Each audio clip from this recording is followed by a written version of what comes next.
L'être humain naît avec sa dignité. L'humiliation, en revanche, est une construction que l'on crée soi-même. Soyez salués, chers miens, peuple de Côte d'Ivoire, très chers Africains. Vive polémique près de Nantes autour d'un parc zoologique. Au milieu des animaux, un village de la Côte d'Ivoire a été reconstitué. Certains crient au scandale et n'hésitent pas à parler de réserve humaine. L'enquête de Thierry Cabane. 1500 animaux vivant en totale liberté sur près d'une centaine d'hectares, 10 km de pistes. Depuis son ouverture il y a 2 ans, le safari africain situé près de Nantes est devenu l'une des principales attractions touristiques de la région. Déjà, près de 850 000 personnes sont venues s'évader. Mais la nouveauté cette année, à savoir la création d'un vrai village de Côte d'Ivoire avec de vrais danseurs et de vrais artisans, vient de créer une véritable polémique. Le premier, c'est de voir qu'au sein d'un parc zoologique, des hommes en exposition.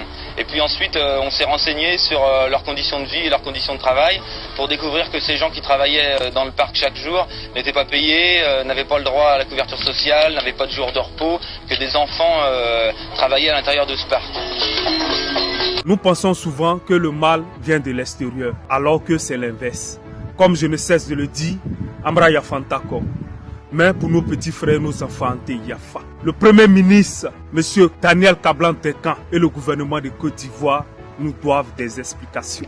Parce qu'il va de la dignité de l'homme ivoirien. Parce que c'est pas normal. Le capitaine Ibrahim Traoré avait raison quand il disait « Dieu est fâché contre nous. Dieu est vraiment fâché. Dieu n'est pas content de nous parce que le noir a refusé d'utiliser son cerveau. » L'homme noir, en particulier l'ivoirien, pense être dans un monde de bisounours où lentement il est emporté et le chemin qu'il n'a pas choisi lui est imposé par quelqu'un d'autre sans qu'il s'en rende compte. Vous savez, la connaissance c'est le pouvoir. Et plus tu apprends, plus tu seras en mesure de prendre des décisions qui orienteront ta vie dans la bonne direction. Merci au capitaine Ibrahim Traoré qui a le courage de parler de ce que les autres n'osent pas parler. C'est-à-dire, en 94, tout près là, nos parents étaient encore esclavagisés. Et pendant ce temps, des ministres, et jusqu'à présent, ils sont en fonction, ont cautionné cela. Et nous acceptons cela.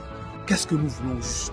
Bien dommage que dans la société ivoirienne aujourd'hui, la tolérance a atteint un niveau où les esprits intelligents sont interdits de penser afin de ne pas offenser les imbéciles. L'eau qui rend le spaghetti mou, c'est la même eau qui durcit l'œuf. Nous sommes en guerre et une guerre se gagne avant même le premier coup. Celui qui triomphe a déjà triomphé dans son esprit bien avant même de dégainer son épée. Les gens pensent que non, c'est le paradis. Non, faut être fort pour pouvoir mériter le paradis sur terre. C'est une vérité. Et jusqu'à présent, l'homme noir n'a pas encore